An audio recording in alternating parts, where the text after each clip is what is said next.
look at some of that because let's do some lefties together. It feels strange and weird because it's something I do by myself. It's a solo thing. But let's start with the Veep, Kamala Harris. Ooh. She started swearing.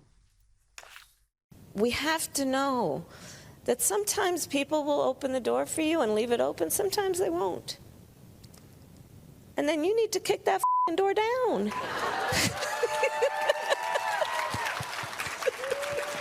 Excuse my language.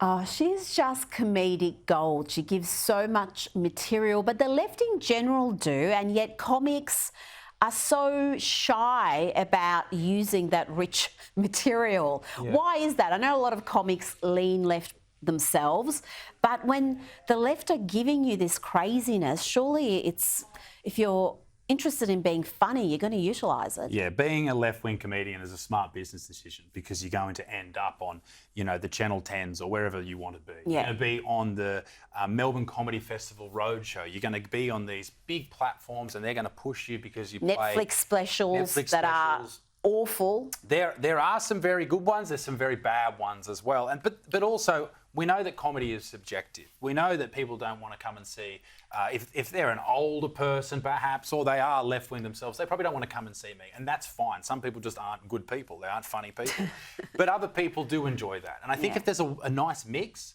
then it's fine. But if you walk through Melbourne right now, or you go to the comedy clubs, I would be absolutely shunned. They would not want me Which is crazy because you have such an enormous following. You've got more than 2 million followers on YouTube alone. I know you've got massive followings on other social media sites, but I looked that up and I checked some really high-profile Aussie comics. I couldn't find a single one that came close to your following. Jim Jeffries has got 300,000. I mean, he had his own show in the US, so, you know, he had really high profile. But so there is obviously a market for your type of comedy. It's just the comedy world seems to be dominated by leftist types. Now, I want to play you a couple of clips involving pronouns, and this one has a pronoun threat, which I enjoyed. Oh, good. Hi there. You can either respect my trans homies, or I can identify as a f***ing problem. And if I catch your as being disrespectful, your pronouns are going to be was, were. Thank you for coming and have a nice day. Oh, I'm not sure if death threats are a way to have folks embrace your neo-pronouns. That's actually my wife.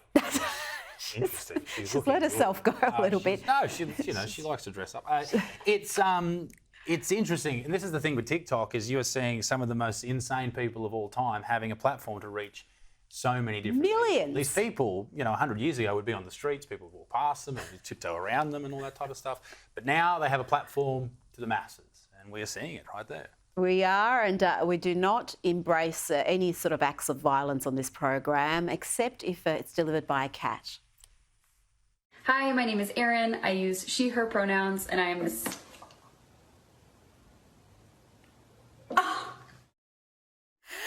That is one of the all-time great clips ever. I mean, you can say what you want about social media, but that 8 seconds of 24 karat gold there makes it all worth it. I've never been a fan of cats, but that's good. That's positive. We're starting to make a bit of headway with cats. Oh, I do love it. Now, another thing I don't understand with comics these days, because a lot of them seem to be looking for applause, saying, a woke little political pronouncement. Yes. But not funny. Funny doesn't seem to be the priority anymore. And I hear a lot of comics talk about, well, we don't want to punch down, this punching down concept. But you look at who's powerful, all the big institutions, whether you're talking about Hollywood studios, sporting leagues, celebrities, corporates, they're all woke. So surely if you are taking those on, you're punching up. Yeah, I think in comedy, it is all about, in my personal opinion, I throw punches wherever they'll land. I'll king hit. It doesn't matter, whatever's going on, all right? People are coming and they're paying money to laugh, for an hour to forget about their lives, whether they're good lives, bad lives, or indifferent.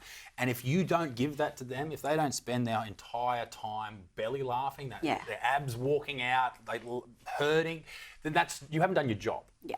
That's I don't care if you're offensive, even if you're offensive about things that I care about, as long as it's funny. If you're offensive without the laugh, then we have a problem. Well, I got told, basically last year I got cancelled for an Aboriginal joke. Now, I have been doing Aboriginal jokes since I started doing comedy because I grew up playing rugby league with a lot of Aboriginal fellas. And this is just how we use banter, I guess you would say. Now, I eventually got taken to the Human Rights Commission in Queensland because of that joke. And it's still before the courts, and it's a whole thing that's happened. I got served papers because of a joke. One lady complained, and then I had to front the commission. Wow. So this is where this is going. Like, I know a lot of people say, there's no such thing as cancel culture. That's cancel culture right there. That's real. Yeah. That's venues not booking you because they don't want to deal with the backlash because you're getting taken to a government organisation. Well, the process is part of the punishment when it comes to the Human Rights Commission. I don't know about your case. I've got to confess I don't know the details of that one, but I know about other cases where that's very much the dynamic. Isaac Butterfield, thank you so much for your time this evening.